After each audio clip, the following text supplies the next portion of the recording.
Hey y'all, what's good, what's poppin'? I'm so excited to get into today's video because today I'm going to be making a video on a skincare topic that I'm actually surprised I haven't made a dedicated video on already, and that is sunscreen. Specifically in today's video, I want to talk about some sunscreens that I've used throughout the past year that I've enjoyed. So these are my sunscreen recommendations, what I've been loving and what works for me, and I just wanted to share that with y'all. We are approaching the summer months and y'all should be wearing sunscreen year round anyways, but at this time of the year, the UV rays from the sun are more intense and the days are longer, so there is just more sun exposure going on. So I figured, why not sit down and film this video today and talk about some of my favorite sunscreens. So if you are in the market for a new sunscreen or you just want to see some options out there that I've enjoyed, I just want to go ahead and go over all that with y'all. Let me know down in the comments what sunscreens y'all love. What is your sunscreen staple? Also, in preparing for this video, I've tried out a lot of sunscreens that I actually didn't like. So also let me know down in the comments if you'd be interested in a follow-up video on some sunscreens that I didn't like. So with that being said, I'm going to get into it. But before I do, I just want to say thank you to all my new and returning subscribers out there. Thank you all so much for sticking around, supporting my content, and helping me to grow my channel. If you are new here and you haven't already, please just be sure to go ahead and click the subscribe button and the bell button as well so that you can get a notification every time I upload a new video. And with that being said, let's get into it. So I have quite a few sunscreen options here. I'm just going to go through them. And I have quite an eclectic mix here. I have some Japanese sunscreens, I have a couple Korean sunscreens, I have some Western sunscreens, I have chemical sunscreens, I have physical sunscreens, and I have chemical physical combination sunscreens. So we're going to get into it. I have a little bit of something for everyone. So I just want to start off and talk about my all-time favorite sunscreen that I've used in the past year, and this is the one that I recommend for pretty much everyone, but this is especially for my oily skin peeps out there. For those of you who are looking for a sunscreen that's not going to give you that shiny greasy appearance, this is for you. And it is this Biore UV Athlizm Skin Protect Essence SPF 50 PA4+. So this is what it looks like. So as for the chemical filters in here, we've got octinoxate, ethylhexyl triazone, Uvinol A+,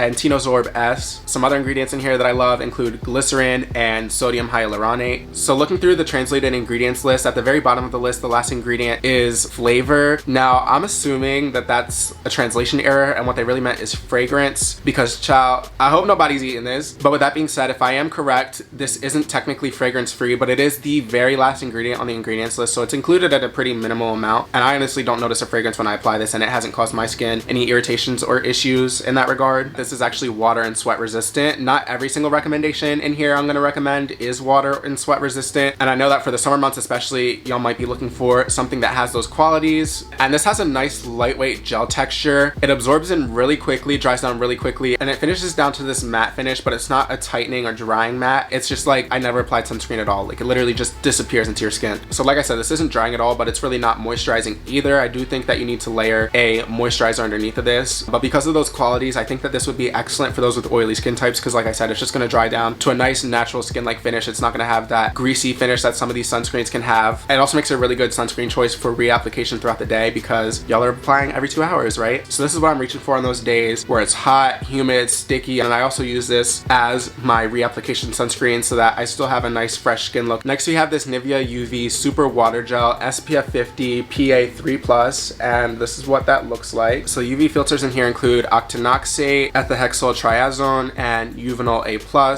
Some other ingredients in here that aren't UV filters that I love include sodium hyaluronate. This is fragrance free. I didn't really find any claims specifically saying anything about water or sweat resistance, but looking through the description of the product on YesStyle, it claimed that it could just be removed with a normal facial wash. It didn't say that you needed to use a special oil cleanser or anything like that. So I'm assuming because of that, and because I didn't find anything explicitly stating anything in terms of water resistance, sweat resistance, anything like that, I'm gonna go ahead and say that this isn't water or sweat resistant. So if it is a hot muggy day and you're gonna be sweating, or you're gonna be at the beach swimming or something like that, I would definitely reach for other options. That being said, I do like reaching for this on casual days when I'm not necessarily going to be spending a lot of time outside, or maybe a cloudy day or a day where it's cooler, where I'm not going to be sweating as much, and I'm not so worried about having a sunscreen that's really going to adhere to my skin and be water and sweat resistant. As the name suggests, it has a very watery and light texture. Compared to some of the other sunscreens I used, it doesn't dry down as quickly. A lot of Japanese sunscreens, they feature alcohol pretty high up on the ingredients list, and that's what allows them to dry down really quickly to that nice, natural, elegant skin-like finish. This does contain alcohol, but it's much lower on the ingredients list than some other Japanese sunscreens, so it does take a little bit longer to dry down and set, but it still has that same nice, natural skin-like finish, and there's really nothing sunscreeny about this. And this is a 100% chemical sunscreen, so this doesn't have any white cast issues. This will work perfectly on all skin tones. Next, I've got this Thank You Farmer Sun Project Light Essence SPF 50 PA3+, and this is what that looks like. So the filters in here are octinoxate, pomosale, ethylhexyl salicylate, and octocrylene. Some other non-UV filter ingredients in here that I love include glycerin and aloe extract. This one also isn't water or sweat resistant, and it does contain fragrance, so I just wanted to go ahead and point that out. In saying that though, it spreads really easily, it has a nice lightweight texture, it absorbs really quickly, and it leaves your skin with this satin dewy finish. Not shiny or greasy by any means, but you definitely look hydrated and healthy with this. I think those with extremely oily skin, if this is an option you decide to go with, could forgo using a moisturizer underneath this and just go straight in with this as like a sunscreen moisturizer 2-in-1. Another sunscreen from Thank You Farmer that I've enjoyed is their Sun Project Water Sun Cream SPF 50 PA3+, and this is what it looks like. So we've got a lot of the same ingredients in here as the Light Sun Essence, but we've got some additional ingredients in here as well. So as far as the UV filters go, we've got octinoxate, homosalate, ethylhexyl salicylate, octocrylene, Uvinol A+, and titanium dioxide. So this is technically a hybrid sunscreen because of the titanium dioxide, so it is a mix of physical and chemical filters. And then again, in addition to the UV filters, some other ingredients in here that I like include Centella asiatica extract, sodium hyaluronic, and aloe extract. This does contain fragrance, I do want to point it out, but it is the second to last ingredient. And again, with this, I don't notice any fragrance at all when I apply it. It doesn't bother my nose or my skin, but I did just want to point that out. And I did extensive research on this. I looked at a couple different websites. I can't really conclusively say whether this is or isn't water or sweat resistant. None of the product descriptions really seem to touch on that either way. This one spreads really easily and is really moisturizing, even more so than the Light Sun Essence. You could go ahead and forgo a moisturizer and just use this as your final step to seal everything as like a sunscreen moisturizer 2-in-1. And like I said, this is a hybrid sunscreen. It does contain both physical and chemical UV filters, but personally I don't notice a cast with this at all on the skin, and it can leave ever so slightly a little bit of a cast in my beard, but honestly I just got to take a tissue to that and wipe it out and we're good. Another sunscreen that I tried that I would almost argue again is like a sunscreen moisturizer 2-in-1 is this VT Super Hyalon Sunblock SPF 50 PA4+, and this is what the container looks like. Going through the ingredients list, the UV filters include homosalate, ethylhexyl salicylate, avobenzene, tinosorb S,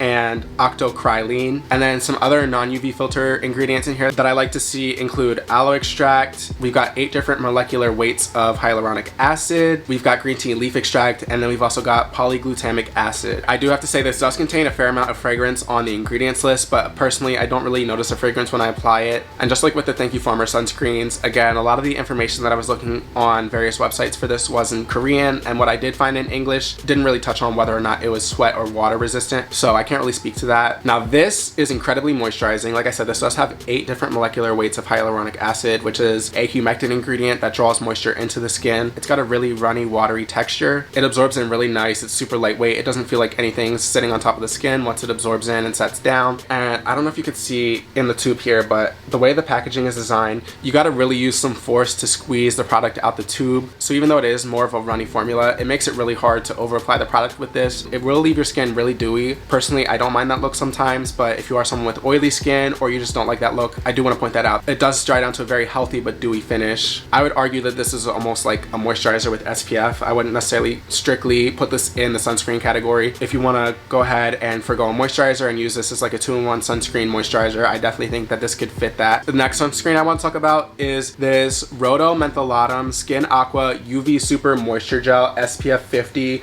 PA4+. So the UV filters in here include octinoxate, tinosorb S, and Uvinol T150. And then in addition to the UV filters, some other ingredients in here that I like include glycerin, sodium hyaluronate, and collagen. This is fragrance free, but it is pretty high in alcohol. It is the second ingredient on the ingredients list. That just allows it to be super lightweight. It spreads super easily and it dries down really quickly to a nice natural matte skin finish. But that being said, again, just like with the Biore Athlizm sunscreen, it's not a dry, tight, uncomfortable matte. It's just like the sunscreen disappears. It doesn't really have that typical greasy, kind of uncomfortable sunscreen finish to it. So again, this is going to be a really good option for those of you who have oily skin types and you don't really like that sunscreen finish. This is a good option that I would reach for when I needed some really strong protection and I wanted a sunscreen that didn't look or feel like a sunscreen. Again, I was looking through various websites and a lot of the product information was in Japanese, and again, the information that was in English didn't really touch on the water water and sweat resistance of this, so I can't really speak to that, but it does give top-notch broad spectrum UV protection. And again, because of the finish, I do think that this would be really good for oily skin types. I personally really enjoyed this. I've never had any issues with this, didn't irritate my skin or anything, and it did a good job of keeping me protected, so I did want to go ahead and mention it. Next, I want to talk about probably the most expensive sunscreen that I've tried, but honestly, it was worth every penny, and it's this Murad City Skin Age Defense Broad Spectrum SPF 50 PA4+, and this is what the packaging looks like. So this is a 100% physical sunscreen. The UV filters in here include zinc oxide and titanium dioxide, and then in addition to those UV filters, some other ingredients in here that we have include glycerin, vitamin E, oat extract, vitamin C, bisabolol, and betaine. This is fragrance free, it's super lightweight, it spreads really easily, and it dries down to a nice natural satin finish. And even though this is a physical sunscreen, it does have a slight natural tint to it. Not really enough to give you coverage or change your underlying skin tone, but just enough to cancel out the white cast from the zinc and the titanium. And in addition to protecting you from UV radiation, this also claims to protect from environmental stressors and blue light. So again, this was probably the most expensive sunscreen I tried, but honestly, it's the best mineral sunscreen I've ever tried. If money ain't a thing and you're in the market for a really nice, cosmetically elegant, physical sunscreen, I definitely recommend checking this out. The next option I want to talk about is this Volition Beauty Prismatic Luminizing Shield SPF 50.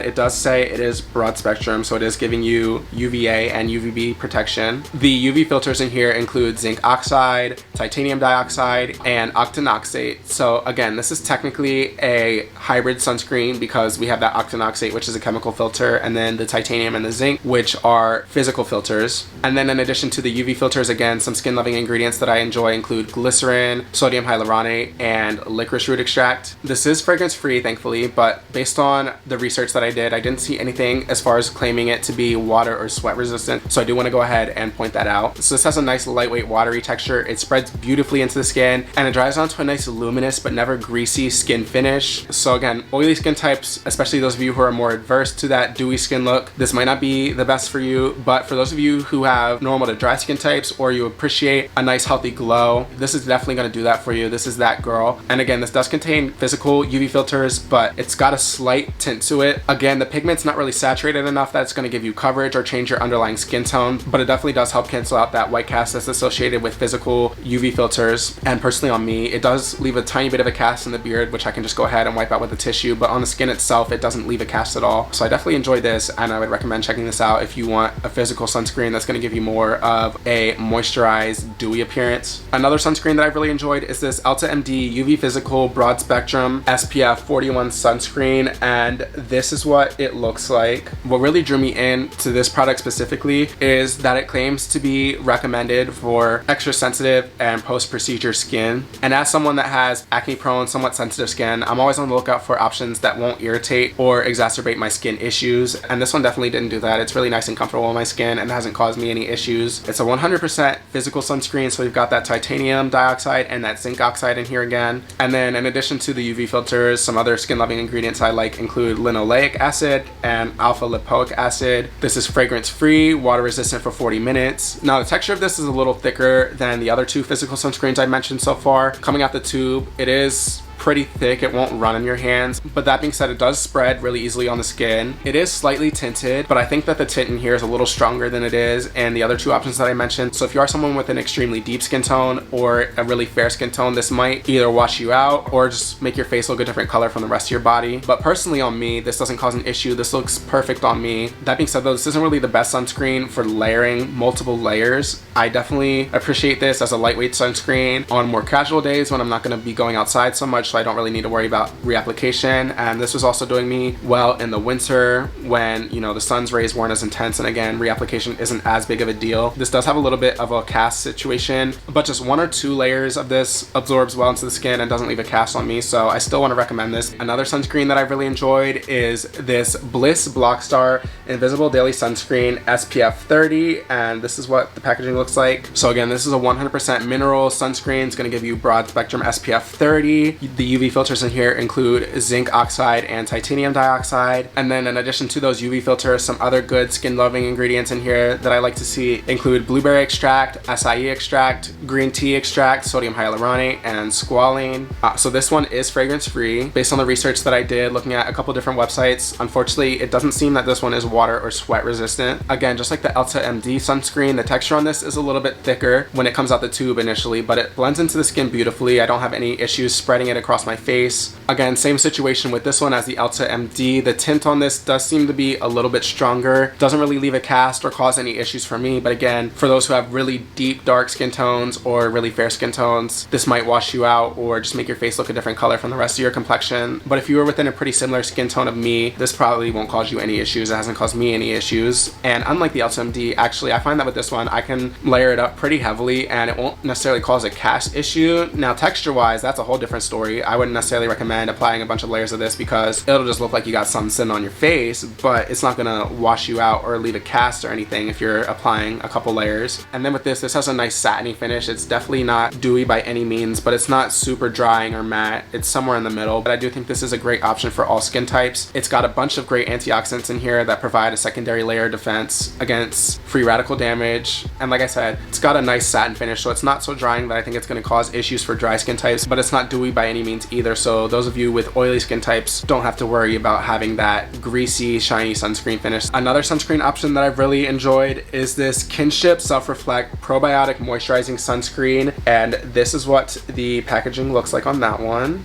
So again, this is a 100% mineral sunscreen. We've just got zinc oxide in here. And then in addition to the zinc oxide, some other skin loving ingredients in here that I love include glycerin, aloe leaf juice, turmeric, licorice root extract. And then they've also got this thing called a kinbiome complex in here, which is basically just a plant-based probiotic that's supposed to help restore your skin's natural microbial balance. And it helps to promote a clear complexion while also rebuilding your skin's natural moisture barrier. Again, this is fragrance free, but like some of the other options, I don't believe that this is water or sweat resistant. I couldn't find anything on any websites anywhere or on the packaging speaking on that. So this isn't as watery as the Volition Beauty or the Murad sunscreens were, but this isn't as thick as the EltaMD or the Bliss sunscreens were. It's kind of somewhere in the middle in that regard. It spreads really easily. It dries down to a nice satin skin finish. And I was kind of conflicted at first the first time I used this whether or not it was tinted, because it really is just ever so slightly tinted. I had to actually like wipe my hands off on a white paper towel and see it, but they've nailed the ratio of pigment to sunscreen with this, because it literally has just enough pigment in here to cancel out that white cast from the zinc oxide, but no more. Like, it's not going to give you any coverage, it's not going to wash you out or change your skin tone at all. It literally is just pigmented enough to cancel out the white cast from the zinc. So I really like that about this formula. Because of those properties, this can be layered up multiple layers and you're not going to have a cast issue. So definitely recommend checking this out. I've been loving this recently. And then to wrap this video all up, the last sunscreen I want to recommend is this Dr. Dennis Gross All Physical Lightweight Wrinkle Defense Broad Spectrum Sunscreen SPF 30, and this is what that looks like. So again, this is a 100% mineral sunscreen. All we've gotten here is zinc oxide as our UV filter, and then in addition to the zinc oxide, some other ingredients in here that I like to see include lingonberry, sea buckthorn, glycerin, ferulic acid, aloe leaf juice, vitamin E, and polyglutamic acid. Like a lot of the other physical sunscreens I've been talking about, again, this is fragrance free, but I couldn't find any information on whether or not this is water or sweat resistant. This dries to a nice satin skin finish, and I'm gonna be honest, I don't know how they did it. This is a 100% mineral sunscreen. It's not tinted at all, but it really doesn't leave a cast like at all. 5-10 minutes and let it dry down and literally no cast at all. I don't know how they do it. And I've seen some videos of people with varying skin tones a lot deeper than mine applying this, and it didn't seem to leave a cast on them as well. You know, I don't know what witchcraft is going on in here, how they managed to create a 100% mineral sunscreen that's not tinted, that also doesn't leave a cast, but I'm here for it. It also has a really solid ingredients list that has a bunch of great potent antioxidants that provide a secondary layer of defense from free radical damage. Again, this isn't the cheapest option. It's cheaper than the Murad City Skin, but it is still pretty expensive. But again, if money ain't a thing, if you're in the market for a full mineral sunscreen and you want something that's not going to leave a cast, it's going to be great for reapplication. It has a nice satin skin finish. I definitely recommend giving this a look. All right, y'all. Well, that's it for my sunscreen recommendations. I just wanted wanted to go ahead and share with y'all some sunscreens that I've enjoyed using recently over the past year or so, because like I said, the summer months are approaching and I wanted to go ahead and give y'all some ideas if you are in the market for some sunscreen, what options are out there and what could be best suited for your skin type and your skin needs. So if y'all enjoyed this video, please be sure to go ahead and give it a thumbs up. Let me know down in the comments what your favorite sunscreen products are. Let me know if you'd be interested in me doing a follow-up video on some sunscreens that I tried that I didn't like, and just let me know down in the comments as well if you have any other video ideas. Let me know what types of videos you want to see so I can keep those in mind when I'm sitting down and thinking of things to film. Like I said, if you haven't already, please be sure to just go ahead and click that subscribe button and the bell button as well so that you can get a notification every time I upload a new video. And with that being said, I should be back shortly with new content. Bye.